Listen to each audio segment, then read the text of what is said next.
Празнуваме една година клуб на инвеститора с Trust Broker Solutions. Останете с мен, за да видите най-актуалното от света на недвижимите имоти и инвестициите.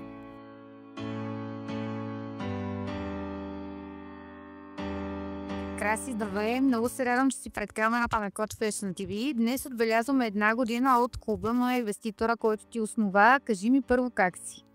Супер развълнуван съм. Не знаех какво ме очаква, докато не се случи. В тази една година се случиха немалко сделки. Вече имаме апартаменти, които са на пазара, други, които почти са готови и много скоро ще пускаме на пазара. И това ме прави много щастлив и горд на това, което успяхме да направим за тази кратка една година. Разкажи ми какво те запали по недвижимите имоти и как реши да се занимаваш именно с това? Малко случайно стана, тъй като реших да сменя прозвището си и ме насочиха така да стана брокер. И аз казах, как така брокер? То това брокерите и таксиметровите шофьори никой не ги харесва в България.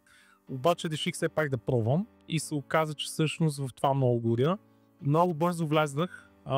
Още първата година, т.е. след първата година, почнах вече да инвестирам. В недвижими имоти вече имам 9 години в инвестирането. Жими, моля те, и какви са тенденциите в недвижимите имоти и инвестициите в момента? Тенденциите в инвестициите варират. За повечето хора, които искат да инвестират, така се каже, пасивно, влизат в нови проекти, в ново строителство, на зелено и после се препродават преди Акт 16, някои след Акт 16 и така след 2-3 години, когато стане сградата или тази проекта, правят някаква печала и горница. Сега при нас хубавото е, че всъщност пак аз съм създал продукт, който е за пасивно, обаче не за 2-3 месеца, не за 2-3 години, а за няколко месеца. Тоест намираме сделката, организираме ремонта, правиме го да е бомбонче апартамента и след това го продаваме, като общо взето така се стара да изтискам на макс цената, която може да се вземе за конкретния апартамент, без да прекаляваме естествено, и след това хората са много щастливи, защото ремонтите наистина са много качествени. А какви са бъдещите ти планове за развитие на клуба и разбира се на агенцията? За клуба се надявам все повече хора така да се запалят, да почнат да инвестират. Fix and Flip на мен ми харесва, защото всъщност правим добавена стойност. Ремонтираме апартаменти или ги довършваме, ако са на шпаковка и замазка.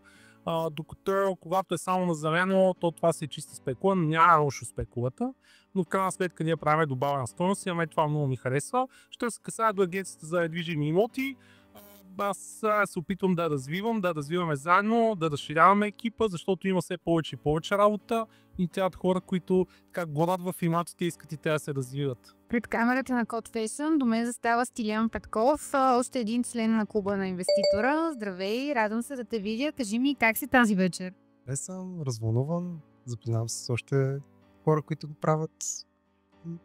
Разкажи ми малко повече за опита си в клуба на инвеститора, как започна всичко и как се развиваш, разбира се.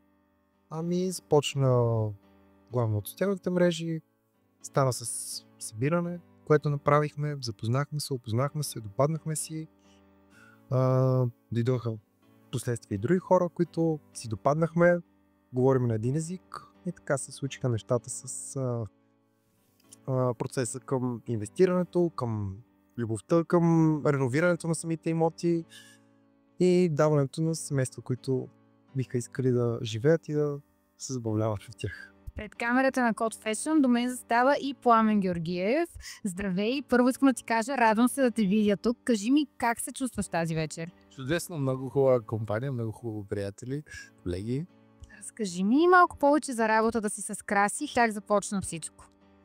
С Краси се запознахме случайно, може би с някаква препоръка и започнахме да работим в сферата на строителните дейности, главно довършителните работи по жилищата, които се появяват на пазара. И всъщност започнахме от нещо съвсем простичко и така вече повече от година имаме така добра комуникация, добри взаимоотношения. Предполагам, че всички са доволни, защото мисля, че имаме и добри резултати. Как би определил работата си с Краси? Лесно ли се работи с човек като него или по-скоро е перфекционист, който изисква много? Мисля, че е много комуникативен и много гъвкав. По-скоро аз съм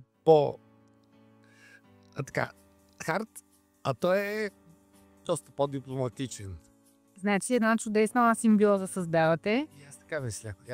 А какво би искал да му пожелаеш по повод една година клуба на инвеститора? Бих искал този клуб да се развие повече. Здравейте, кажете ми как се чувствате тази вечер? Очаквах до този момент, макар че доста бързо мина това време на години. Ние като се обърнем назад, виждаме какви постижения имаме. И съм много горда, че съм част от клуба, защото има много иновативни дейности, които ние се създаваме помежду си и вървим доста бързичко напред. Какво се случи през тази една година в клуба? През тази една година едно, че надграждаме. Идват много нови членове, хора с много различни интереси.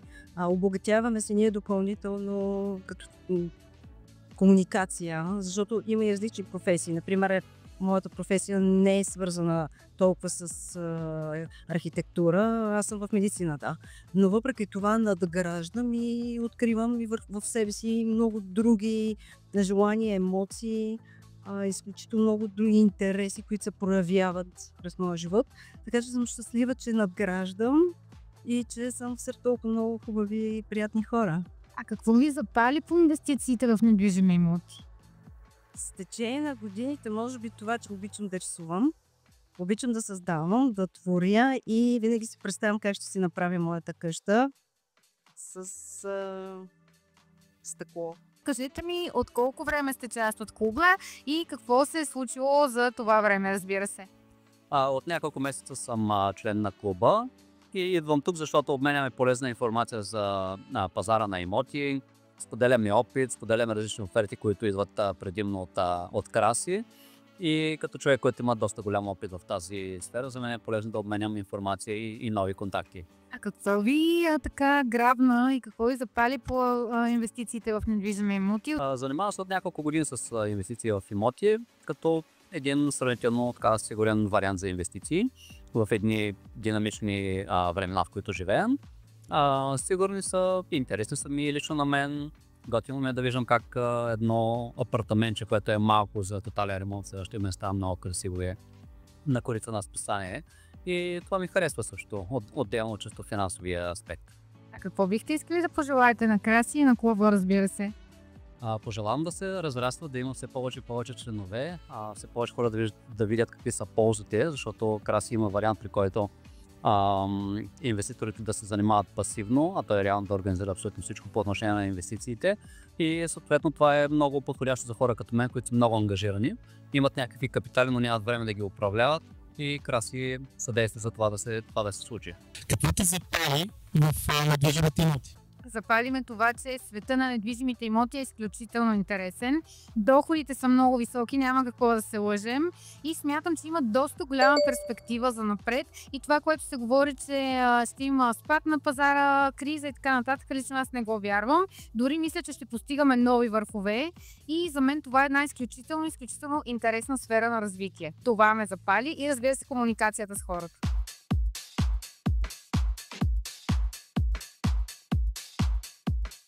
Proact Max прах и капсули.